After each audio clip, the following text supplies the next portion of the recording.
ओम नमो आदेश शिव गोरखादेश। तो प्रेमी भगतजनों, आज का वीडियो है शक्तियों के विषय में। कुछ भगतजन पूछना चाहते थे कि गुरुजी शक्तियों को कैसे प्राप्त करें, क्योंकि हमने जगह जगह के धक्के खा लिए, इस धाम से उस धाम, इस भगत से उस भगत, लेकिन सब कुछ करने के पश्चात भी आज तक ये समझ में नहीं आया कि शक्तियों को कैसे प्राप्त करें। जिस भगत के पास जाते हो वो चुटिया घुमाने लगता है, सर घुमाने लगता है, दो पीठ पे थप्पड़ी मार के बोलता है कि जाओ, लेकिन हमें आज तक कोई अनुभव नहीं हुआ है। अनेक तांत्रिकों के पास हम भटके हैं, अनेक बाबाओं के धूने पर सर झुकाया है, लेकिन आज तक प्राप्त नहीं कर पाए हैं शक्तियों को। कृपया इस संबंधित आप एक वीडियो के द्वारा हमें बताने की कृपा करें कि शक्तियों की प्राप्ति के वो मार्ग क्या है जो कि गुप्त मार्ग है, और कैसे शक्तियों को हम प्राप्त कर सकते हैं। तो बेटा, हम आपको बताते हैं शक्तियों की प्राप्ति के मार्ग क्या है।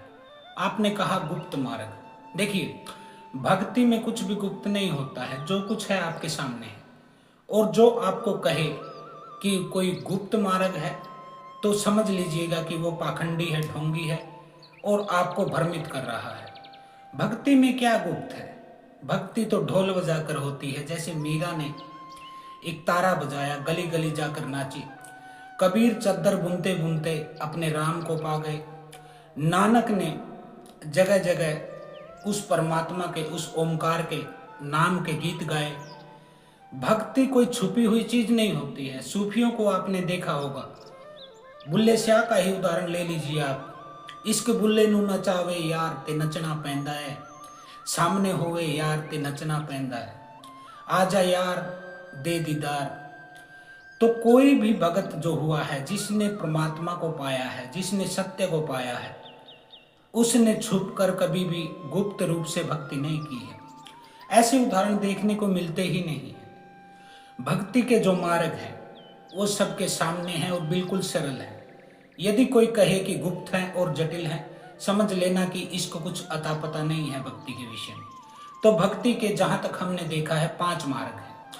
5 मार्गों को हम क्रम वाइज आपको बताएंगे। फर्स्ट जो रास्ता है, पहला जो रास्ता है, वह है जप का। जप 3 प्रकार के होते हैं। एक नाम जप होता है, एक बीज मंत्र का जप होता है और एक अक्षरी मंत्र का जप होता है।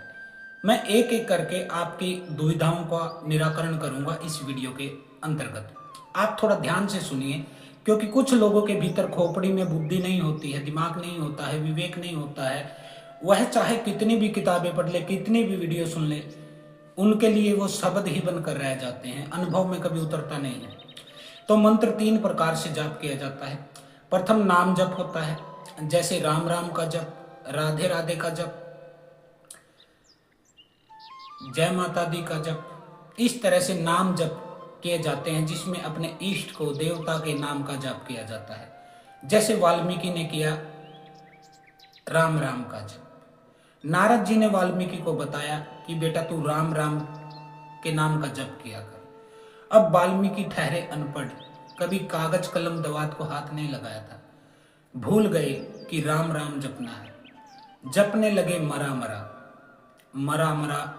3 बार बोलने से 2 बार राम राम निकलता है। आप बोल के देखिए, मराम राम राम, 2 बार राम राम निकलता है। और उसी राम नाम की नैया पर सवार होकर वाल्मीकि सिद्ध हो गए, एक ऋषि महर्षि की श्रेणी में आ गए। उन्होंने रामायण को लिखा। तो यह होता है नाम का जप। जो अपने राम का नाम जप लेता है, जैसे कबीर ने जपा, जैसे तुलसी ने जपा, तुलसी अपने राम को भजन करो। तो जो राम का नाम जप लेता है, जय माता दी कर लेता है, शिव का जाप कर लेता है, किसी भी देवता का नाम जप लेता है, उसके विषय में मैं आपको गणित बता देता हूं। देखिए, जब हम किसी नाम का जप करते हैं तो हम जप करते करते एक समय ऐसा आता है जब हम लीन हो जाते हैं उस नाम में। भले ही आप शिव का नाम जप लीजिए, मैं तो कहता हूं कि सबसे पहले आप अपने खुद के नाम का जप कीजिए, जो आपके सबसे ज्यादा क्लोज है, आपके मन के, बुद्धि के, शरीर के, आपके घर परिवार समाज हर चीज के करीब जो सबसे पहला है वह आपका नाम, स्वयं का नाम होता है। तो अपने नाम का जप कीजिए या राम के नाम का जप कीजिए, जय माता दी बोलिए। मुख्य चीज क्या होती है, जब आप जप करते हैं तो आप उसी में लीन हो जाते हैं, और लीन होते हुए एक समय ऐसा आता है जब आपके मन के टोटल विचार खत्म हो जाते हैं, खाली एक नाम ही गूंजता रहता है। ऐजबा जप की श्रेणी में यह आ जाता है। मुख्य मकसद क्या है, मन को निर्विचार करना, मन को एकाग्रचित करना, एक ही विचार पर आपके मन को टिका लेना। जैसे आपको दिन में 5,000 विचार आते हैं, तो वो 5,000 विचार इतने प्रभावशाली नहीं होते हैं, शक्तिशाली नहीं होते हैं। क्यों? आपने देखा होगा एक घड़े के नीचे अनेक छेद हैं, तो आप उसके भीतर पानी डालेंगे तो अलग अलग छेदों से पानी नीचे बहता है। उस पानी की धार में वो तीव्रता नहीं होती है, वो शक्ति नहीं होती है। उसी तरह आपने एक प्रिज्म देखा होगा, एक शीशा देखा होगा, जिसको हम सूर्य की किरणों को केंद्रित करके एक सूखे पत्ते पर या कागज पर उसको बिंदु को केंद्रित करते हैं, और उस बिंदु की वजह से उस पत्ते और कागज में आग लग जाती है। तो यह होता है एकाग्रचित। जब आपके मन में एक ही विचार रह जाता है तो वह शक्तिशाली विचार हो जाता है। यह नाम का जप का महत्व है। दूसरा हम बता रहे हैं आपको बीज मंत्र। बीज मंत्र क्या होते हैं? बीज मंत्र जैसे M, hreem, Shreem, क्लीम, cream, who, फट, ये बीज मंत्र होते हैं। और बीज मंत्र का महत्व बहुत भारी होता है।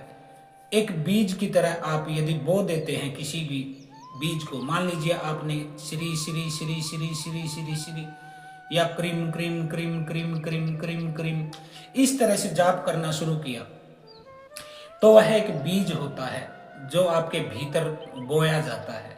ठीक वातावरण मिलने पर, ठीक खाद पानी मिलने पर वह बीज एक दिन अंकुरित होकर एक पेड़ के रूप में बन जाता है और आप शक्ति को प्राप्त कर लेते हैं। उसका भी यही मेथड है कि आपके मन में खाली एक विचार पर आपका ध्यान केंद्रित, चाहे वह बीज मंत्र हो। तीसरा होता है अक्षरी मंत्र। जैसे पंचाक्षरी मंत्र है ओम नमः शिवाय, 9 अक्षर का मंत्र होता है, 6 अक्षर का मंत्र होता है, 8 अक्षर का मंत्र होता है। इस तरह से अलग अलग संख्या के मंत्र होते हैं।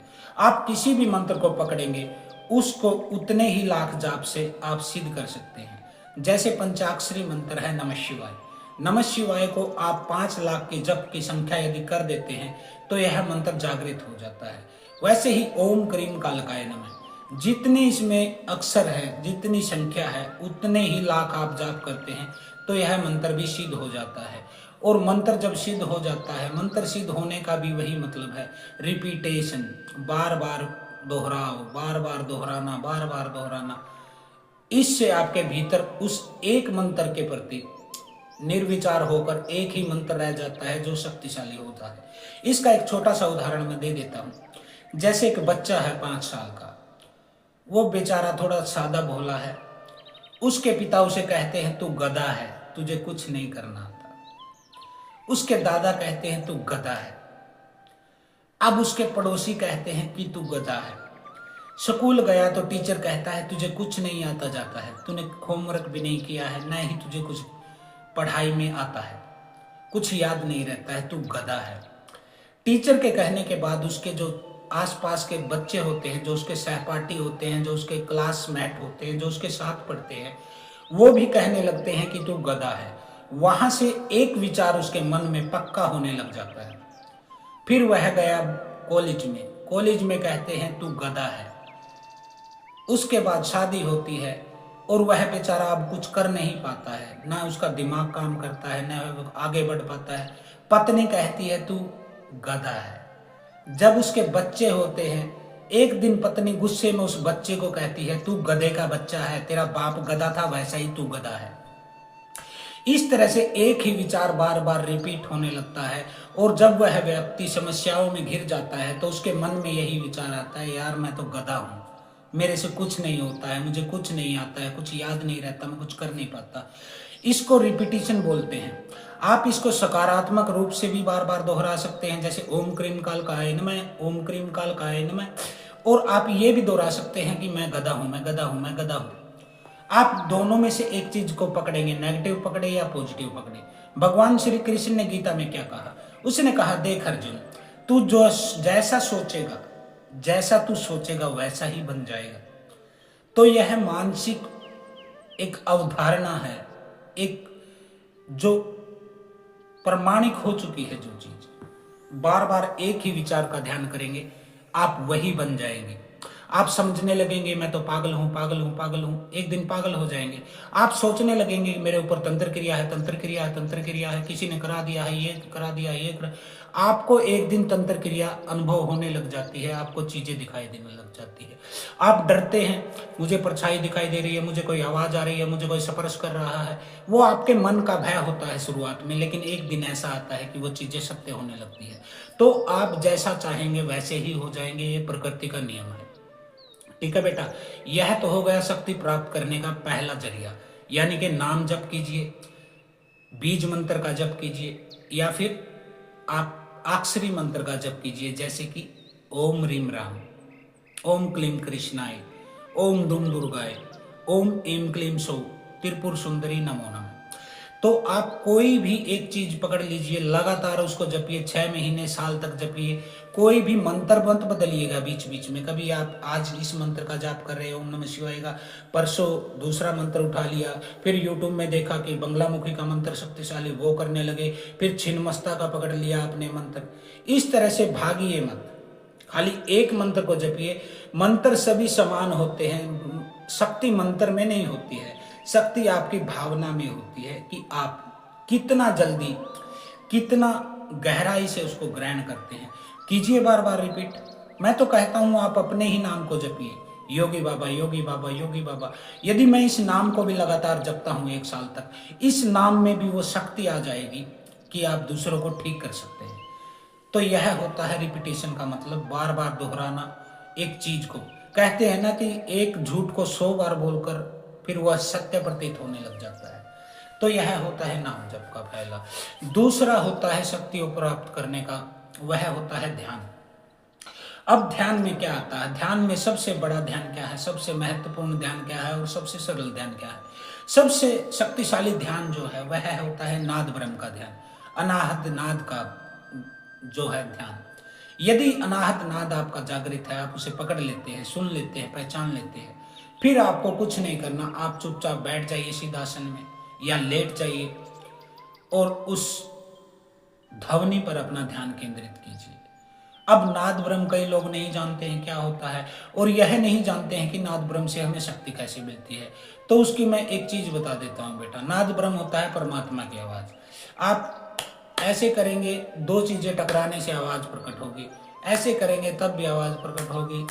लेकिन नाद ब्रह्म एक ऐसी व्यवस्था है जो टकराहट से नहीं उत्पन्न होता है, वह एकाकार ध्वनि है, इकलौती ध्वनि है जो कि बिना टकराहट के पैदा होती है। अब उससे लाभ कैसे उठाना है? आप नाद ब्रह्म का ध्यान कीजिए, महीना, 2 महीना, 3 महीना अपने कानों को बंद करके रखिए। एक दिन आप उस ध्वनि को पकड़ लेंगे, क्योंकि वह निरंतर चल ही रही है, लेकिन हम सांसारिक आवाजों में, धमाकों में, मोह में, ममता में उसको पकड़ नहीं पाए। नाद ब्रह्म का प्रभाव कैसे पड़ता है वह मैं बता देता हूँ। नाद ब्रह्म का भी मुख्य मकसद एक ही होता है, आपके मन को निर्विचार करना, यानी कि विचारों से शून्य करना। अब वो कैसे होता है? देखिए, ये आपका कान है, कान के अंदर पर्दा होता है। यह डॉक्टरी भाषा में, वैज्ञानिक भाषा में भी है कि कान के भीतर एक पर्दा होता है। जब बाहर से कोई आवाज आती है, कोई कंपन पैदा होती है, ध्वनि होती है, वह आपके कान के पर्दे से टकराती है, और कान के पर्दे से टकराने के बाद दिमाग के साथ वह कंपन को महसूस करता है दिमाग, और दिमाग अंदाजा लगाता है कि यह क्या आवाज है, क्या बोला जा रहा है। तभी तो आप एक एक अक्षर सुन सकते हैं, समझ सकते हैं। अब ढोल बजेगा, पर्दे पर कंपन होगी, दिमाग हिसाब लगाएगा कि यह ढोल की ध्वनि। बांसुरी बजेगी, तब भी टकराएगा वो पर्दे से, और दिमाग में आवाज आएगी कंपन हो रही है। तो इसमें 2 चीजें हैं। प्रथम वहां पे ढोल बजा, सेकंड आपके पर्दे पर उसकी टकराहट हुई, और आपके दिमाग को पता चला ढोल है, यानी कि विचार उत्पन्न हुआ। लेकिन नाद ब्रह्म के संबंध में क्या बात है? नाद ब्रह्म हमारी जो पीनियल ग्लैंड है और जो हमारी रीढ़ की हड्डी है, रीढ़ की हड्डी के बीच में हमारी सुषुम्ना नाड़ी होती है, जो कि आज्ञा चक्र को भेदती हुई सहस्त्रार से मिलती है। यह ध्वनि उसके भीतर से उत्पन्न होती है। कुछ लोगों को यह ध्वनि सुनाई देती है, कुछ को नहीं सुनाई देती है। जिसको सुनाई देती है, नहीं सुनाई देती है, यह उसके भीतर से ऊपर की तरफ जाती है, यानी कि यह पर्दे हो गए दोनों, और यह ध्वनि हमारे यहाँ से बीच से जाती है, जो पर्दों से नहीं टकराती है।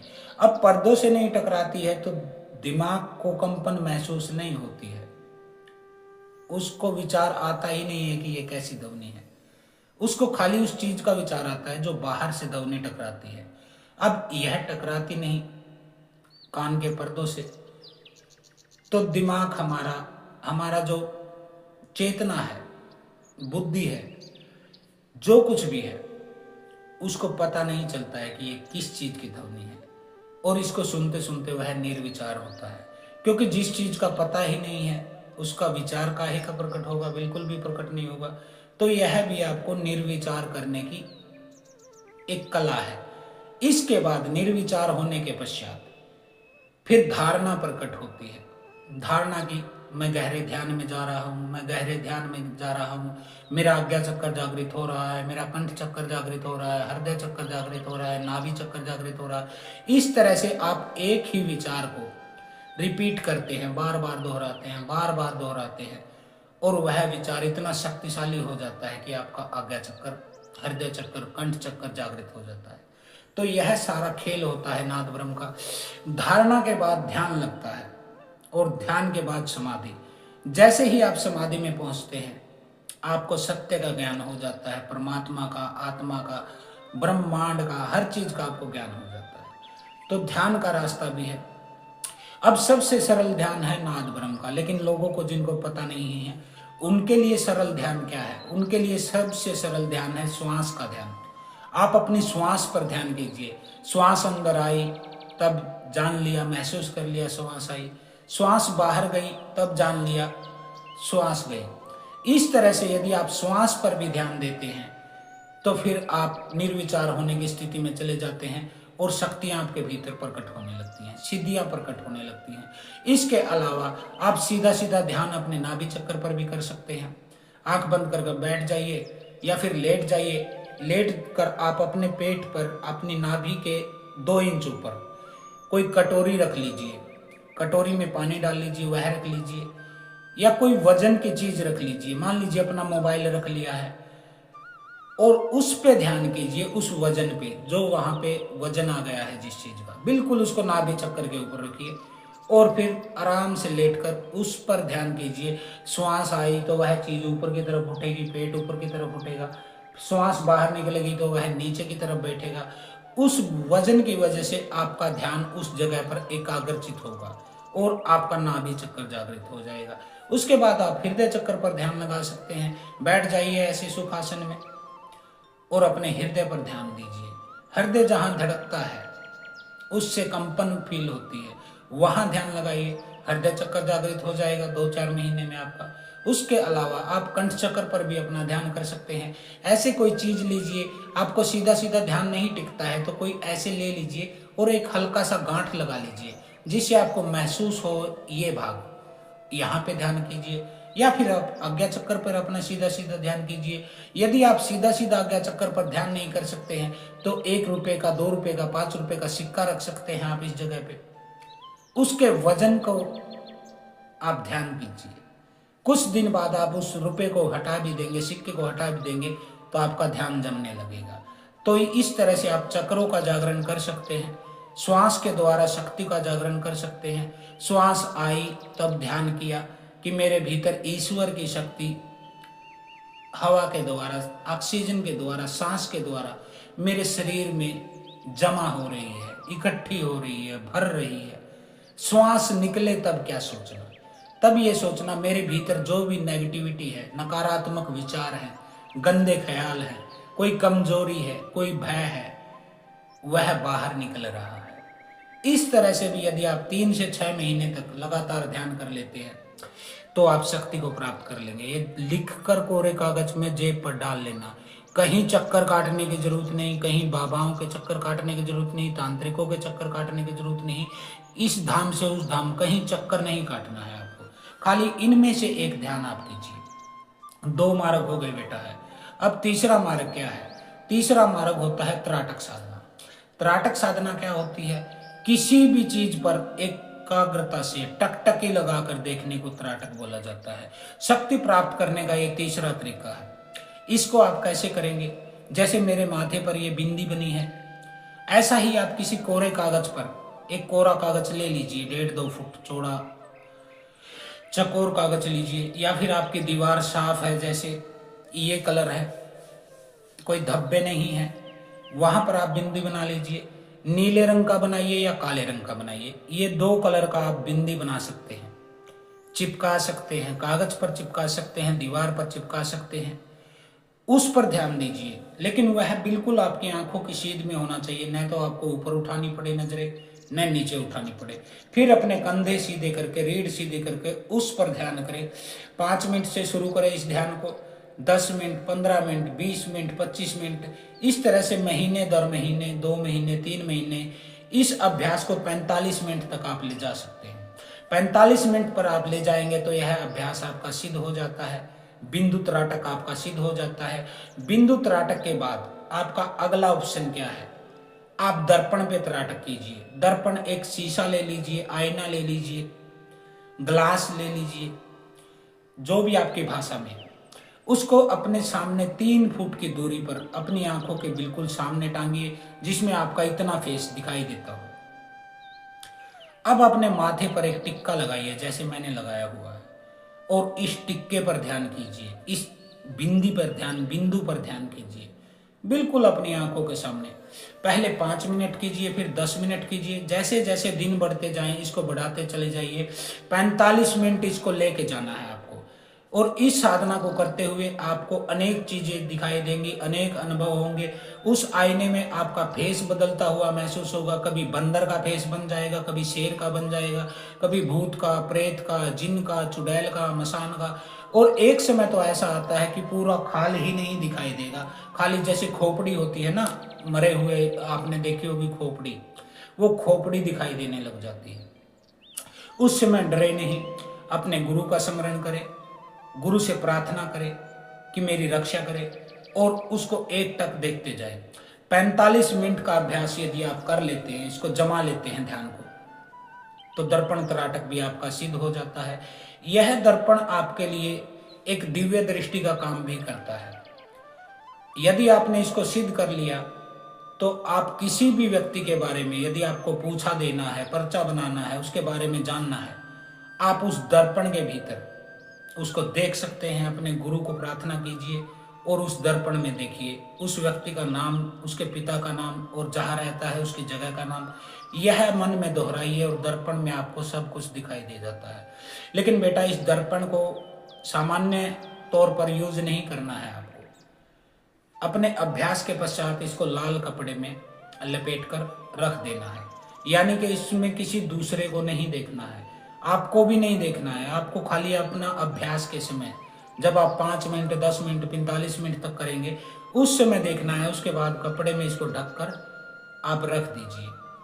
हफ्ते में 1 दिन इसको गूगल की धुनी दीजिए इस दीपक को, ताकि कोई भी मलिनता है, नेगेटिविटी है, वो दर्पण के ऊपर सवार न हो जाए और आपको पीड़ित न करे।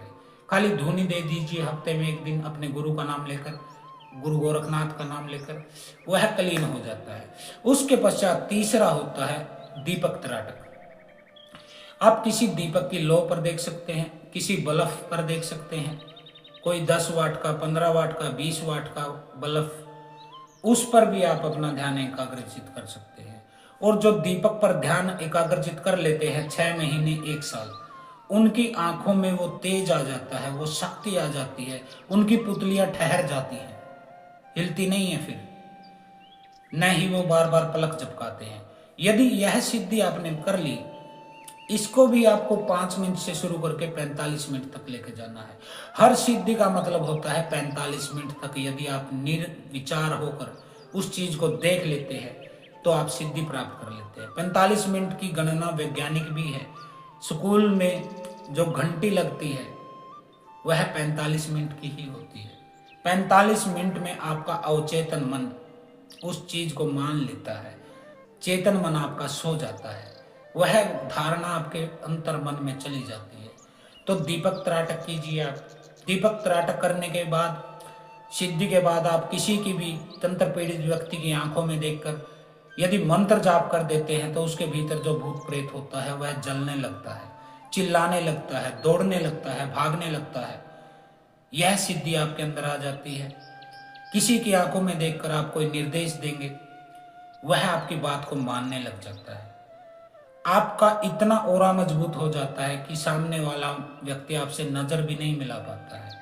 समाज में आप चलते हैं एक शेर की तरह और दूसरे लोग गीदड़ हो जाते हैं आपके सामने।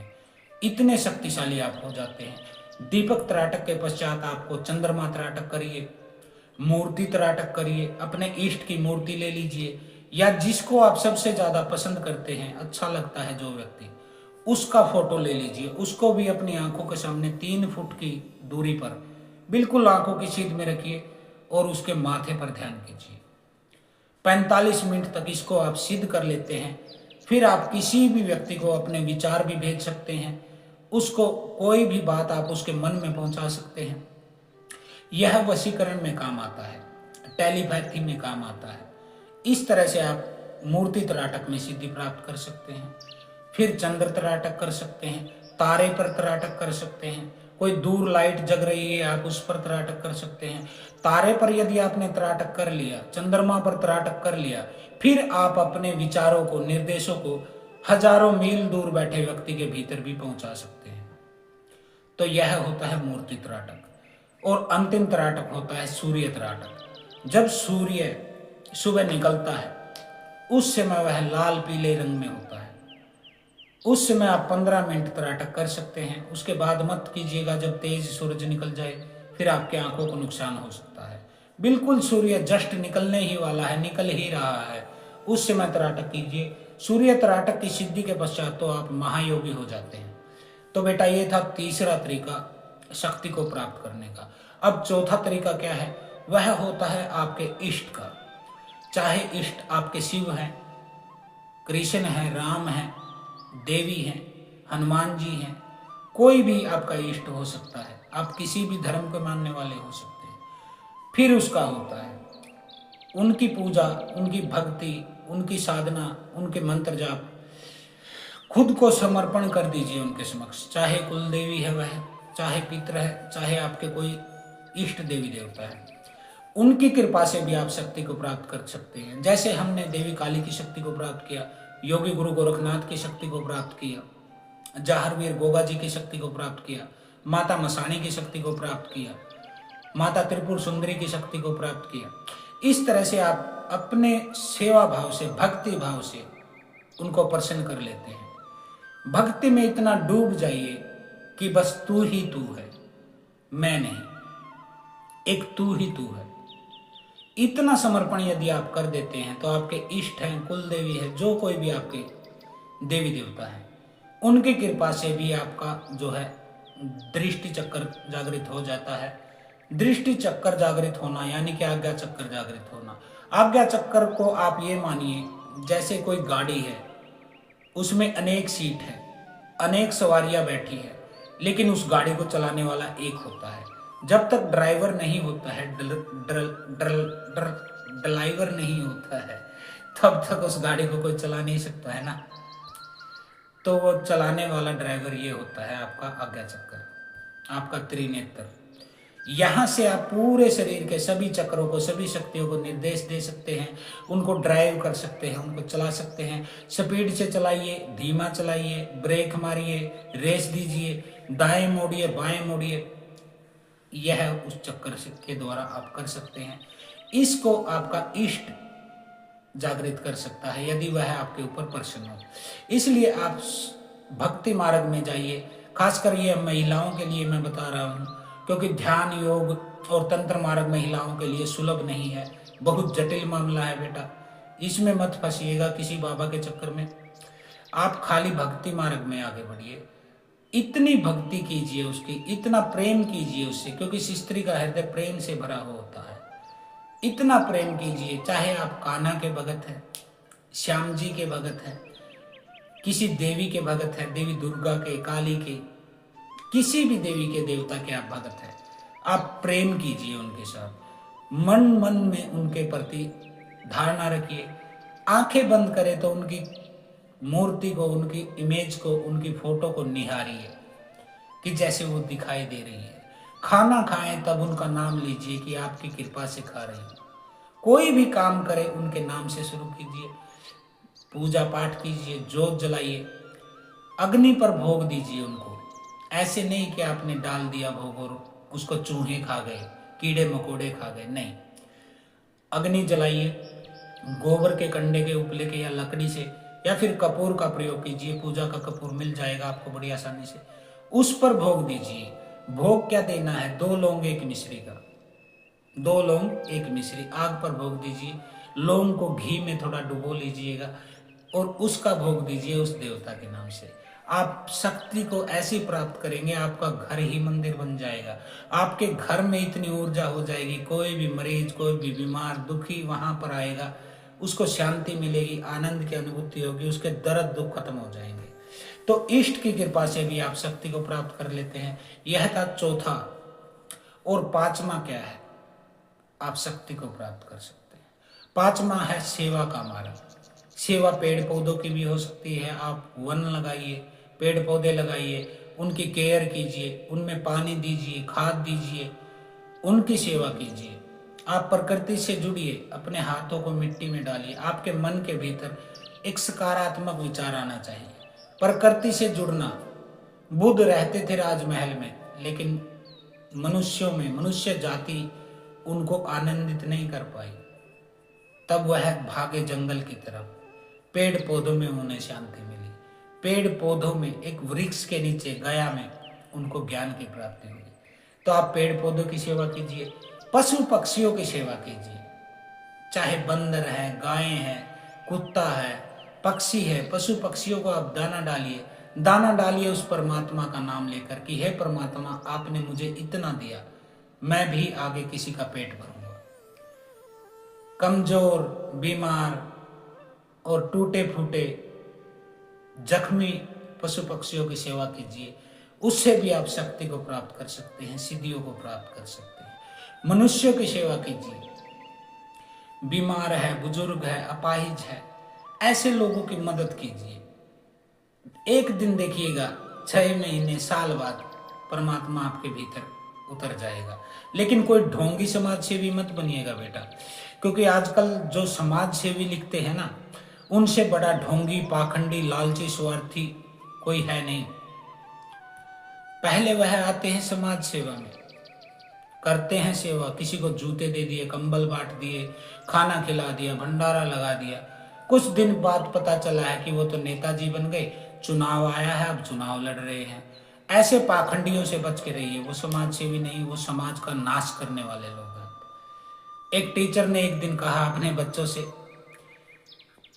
कि बेटा, आपको सेवा करनी है कल, और जो जो बच्चा सेवा करके आएगा मुझे बताना है। अब पूरी क्लास को उन्होंने ऑर्डर दे दिया कि कल सेवा करना किसी ना किसी की, और मुझे आके बताना। अब जो 3 लड़के थे, उन्होंने उठाया अगले दिन। पहले लड़के से पूछा, बेटा तुम क्या करके आए सेवा? तो उस लड़के ने कहा कि गुरुजी, एक वृद्ध स्त्री को मैंने सड़क पार कराया। टीचर ने कहा, बहुत अच्छा बेटा। दूसरा लड़का था, उससे पूछा, तूने क्या किया? उसने कहा, गुरुजी मैंने भी एक वृद्ध स्त्री को रोड पार कराया, रोड क्रॉस कराया। तीसरे से पूछा, उसने भी वही बात कि मैंने उस वृद्ध स्त्री को रोड पार कराया। अब टीचर ने कहा, तुम तीनों को अलग अलग वृद्ध स्त्री कैसे मिल गई? तीनों ने एक सुर में कहा, नहीं गुरुजी, वो एक ही स्त्री थी जिसको हमने रोड पार कराया। अब टीचर ने कहा कि एक अंधी स्त्री को, बूढ़ी स्त्री को पार कराने के लिए 3 लोगों की जरूरत क्या थी? अब उन छात्रों ने कहा, क्योंकि वह रोड पार करना ही नहीं चाहती थी। एक ने ये हाथ पकड़ा, एक ने ये हाथ पकड़ा, एक ने पीछे से धक्का लगाया, उसको जबरदस्ती रोड पार करा दिया। तो ऐसा ढोंगी और पाखंडी समाज सेवी भी नहीं बनना है कि जबरदस्ती आप किसी को रोड क्रॉस कराएंगे। वो बुढ़िया तो बेचारी उस तरफ जाना भी नहीं चाहती थी, लेकिन उन तीनों को तो सेवा करनी थी। पकड़ लिया जोर से उसके हाथ पैरों को और खींच कर ले गए घसीट कर। तो ऐसी समाज सेवा नहीं होती है। सेवा वह होती है जो जरूरतमंद को, रियल में जो दुखी है, गिरे हुए को उठाना, दुखी को सांत्वना के बोल देना, भूखे को खाना खिलाना, प्यासे को पानी देना, नंगे बदन को कपड़ा पहनाना, यह होता है सेवा का माध्यम। गुरु नानक जी ने सेवा के द्वारा ही सत्य को और शक्ति को प्राप्त किया। आज सिख धर्म कितना फैला है। गुरु नानक के एक आदेश था कि बेटा लंगर चलना चाहिए। आपने देखा है देश के किसी भी कोने में, विदेशों में आप जाएंगे, सिख समुदाय के हर गुरुद्वारे में 2 समय खाना खिलाया जाता है। वह सेवा, यह होती है सेवा जो न गरीब देखती, न अमीर देखती, न जात देखती, न धर्म देखती, न लूला देखती, न लंगड़ा देखती, स्वस्थ देखती। हर कोई सिख के गुरुद्वारे में भोजन कर सकता है। तो यह सेवा होती है। जीसस थे, उन्होंने सेवा का मार्ग अपनाया। आज आधी दुनिया ईसाई है। तो शक्ति केवल वह नहीं होती है कि आपने नींबू को हवा में उछाल दिया, आपने टोपी में से कबूतर निकाल दिया। वह शक्ति नहीं होती है, वह बाजीगरी होती है, जादू होता है, हाथ की सफाई होता है। शक्ति यह होती है कि हजारों लाखों करोड़ों लोग आपसे प्रभावित हो, आपके कहे अनुसार चले, बुराइयों को त्याग दे, एक दूसरे की सेवा में, सहयोग में आगे बढ़े। वह होती है शक्ति। और उसी शक्ति को हम मानते हैं जो रोते को हंसाए, जो गिरे को उठाए। वह होती है शक्ति। नींबू को उछाल देना, चुटिया घुमा देना, ये शक्ति थोड़ा ना है। ये तो काम एक नट की लड़की भी कर लेती है, इतनी बड़ी 8-6 साल की, रस्सी पर चल सकती है वो। ये बाजीगरी नहीं होती है। मैंने देखा है कई भगत जन यूट्यूब पे डालते वीडियो, नींबू को उठा रहे एक पतले से धागे से। एक पतला सा धागा होता है जो दिखाई नहीं देता है कैमरे में, उससे नींबू को उठा देते हैं। कोई बोलता तेलिया मसान, कोई बोलता अगिया मसान, कोई बोलता इनकी तो बहुत बड़ी सिद्धि है। ये पाखंडी लोग हैं।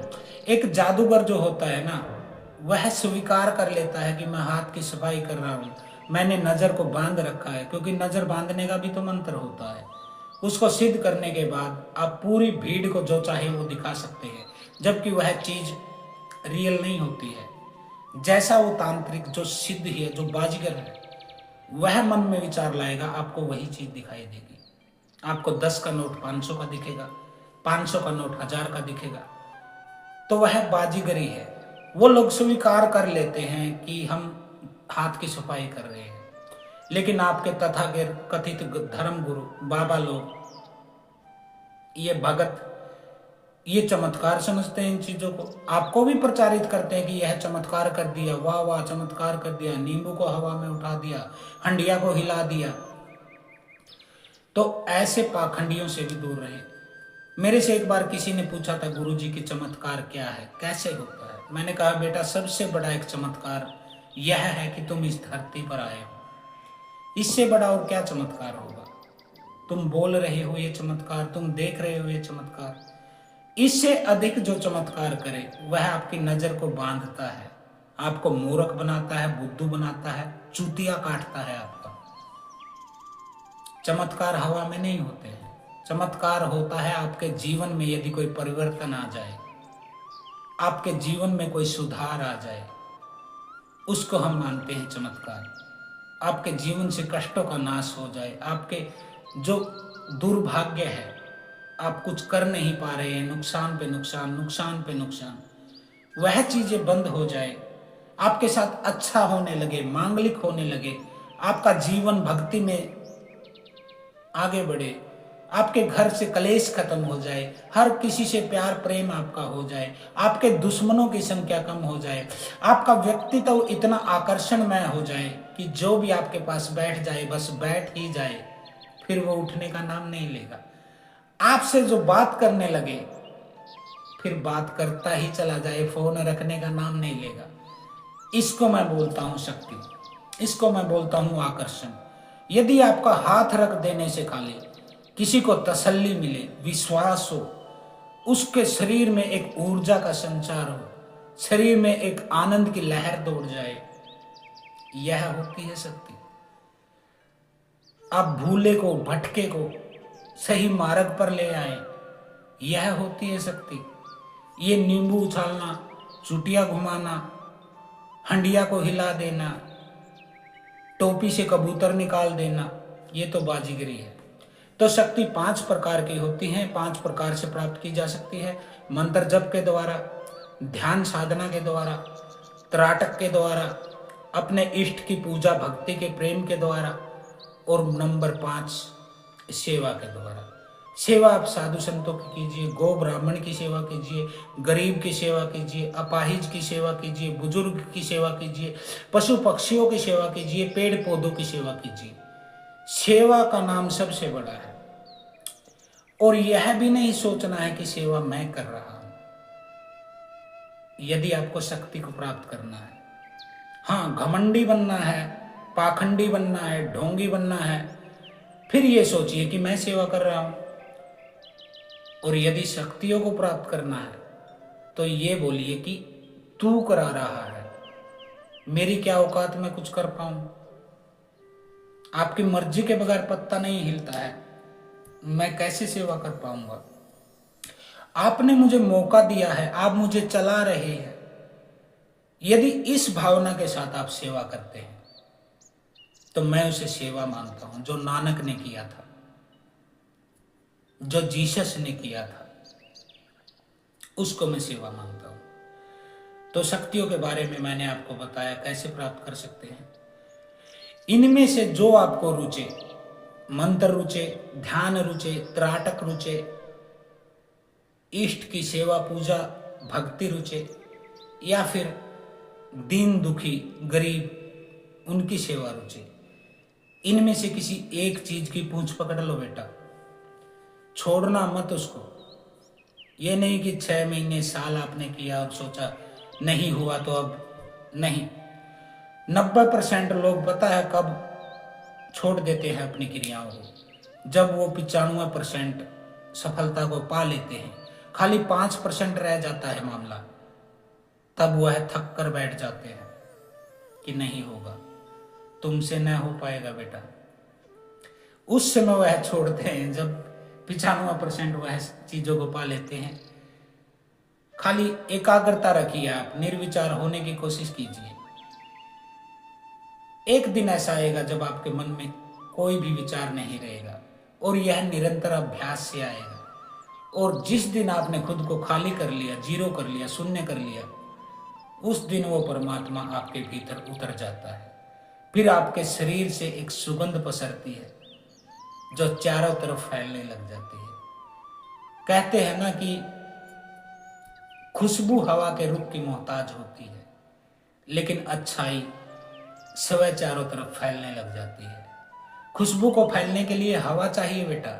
इधर की हवा होगी तो खुशबू को ले जाएगी, उधर की हवा होगी तो उधर ले जाएगी, लेकिन अच्छाई जो होती है ना, वो अपने आप चारों तरफ फैलती है, उसको किसी हवा के रुख की जरूरत नहीं है। तो आप कीजिए पूर्ण मन से, निर्विचार करने की कोशिश कीजिए। मंत्र जप से जाएंगे मार्ग से तब भी निर्विचार करना है खुद को, ध्यान मार्ग से जाएंगे तो बुद्धि को निर्विचार करना है, त्राटक मार्ग से जाएंगे तब भी आपको निर्विचार होना है। एक ही चीज पर एक टक ध्यान लगाएंगे तो सारे विचार गायब हो जाएंगे। इष्ट के प्रति समर्पित होना है तब भी विचार से मुक्ति पानी है, और सेवा यदि करेंगे तो तब भी विचारों से मुक्ति पानी है कि मैं कर रहा हूं, मैं कभी कुछ नहीं कर रहा, न कर सकता हूं, न कर पाऊंगा। जो कराने वाला है वह बैठा, वही सब करता, जिसने मुझे पैदा किया। अब कई लोग घमंडी हो जाते हैं, अहंकारी, वो कहते हैं कि मैंने तो उसको ठीक कर दिया, मैंने तो उसका ये काम कर दिया, मैंने उसका वो काम कर दिया। मैंने उससे पूछा कि बेटा मुझे एक बात बता, जब तू पैदा हुआ था तेरे से किसी ने पूछा था कि कब पैदा होना है? क्या टाइम होगा, क्या घड़ी होगी, क्या मुहूर्त होगा, किस घर में पैदा होना है, किस जाति में पैदा होना है, किस धर्म में पैदा होना है, किस देश में, राज्य में, गांव में पैदा होना। तुझे पूछा था किसी ने? वह कहता है नहीं। मैंने कहा कल तब तू मरेगा, तब तेरे से कोई पूछेगा कि इस तिथि को मरना है, इस उम्र में मरना है, इस जगह पे मरना है? पूछा है किसी ने? आज तक पूछा है तेरे माँ से, बाप से, पिता से, दादा से, परदादा से, 7 पीढ़ियों से जब लोग मरे, कोई पूछता है आके? उसने कहा नहीं, कोई नहीं पूछता है। तो फिर तू ये क्यों सोच रहा है कि मैंने उसको ठीक किया, मैंने उसका काम चलाया, मैंने उसका मदद किया? तेरे हाथ में है क्या? तेरा पैदा होना तेरे हाथ में नहीं, तेरा मरना तेरे हाथ में नहीं, तू बड़ा होकर क्या बनेगा वो तेरे हाथ में नहीं, कोई बीमारी है वो तेरे हाथ में नहीं, तू श्वास ले रहा है यह भी तेरे हाथ में नहीं है, जो सबसे निकट की चीज है। एक दिन श्वास बंद हो जाएगा, दोबारा नहीं आएगा, फिर तू कुछ नहीं कर पाएगा। इसलिए जैसा श्री कृष्ण ने कहा गीता में कि देख अर्जुन, तू कर्म कर और फल को मेरे ऊपर छोड़ दे। कर्म कर, फल को मेरे ऊपर छोड़ दे। खुद करता मत बन बेटा। तू खुद जब करता बनता है तभी तू मुसीबत में फंसता है। तू सोचता है कि मैं दुनिया को बदल दूं, मैं पिता को बदल दूं, पत्नी को बदल दूं, पति को बदल दूं, बच्चों को बदल दूं। कोई नहीं बदलेगा। वो अपने सपने पूरे करने आए हैं, तेरे सपने पूरे नहीं करने आए हैं। तू खुद को ही नहीं बदल सकता, तू दूसरों को क्या बदलेगा? तूने अपनी आदतों को बदला है, बदलने की धारणा तूने बदला है कि मैं दूसरे को बदल दूंगा। जो कुछ करवा रहा है, जो कुछ हो रहा है, सब उस परमात्मा पर छोड़ दे। तू बस कर्म करता चला जा, कर्म करता चला जा, निर्लेप होकर, निर्विकार होकर, निर्विचार होकर। जैसे कमल देखा है तूने कभी? कीचड़ में, पानी में कमल होता है, 24 घंटे वह पानी में रहता है, लेकिन पानी उसको छू नहीं पाता। कभी एक बूंद कमल के पत्ते पर डालना, वो अलग से मोती की तरह चमकेगी, लेकिन कमल को छू नहीं पाएगी। एक पत्थर पड़ा है नदी में, हजारों साल से, उसको निकाल कर तोड़ना, उसको अंदर से वह सूखा मिलेगा तुझे, पानी टच नहीं कर सकता है। ऐसा बन के रह। तो आज के लिए इतना ही। हर हर महादेव। ओम काली। आदेश गुरु गोरक्षनाथ।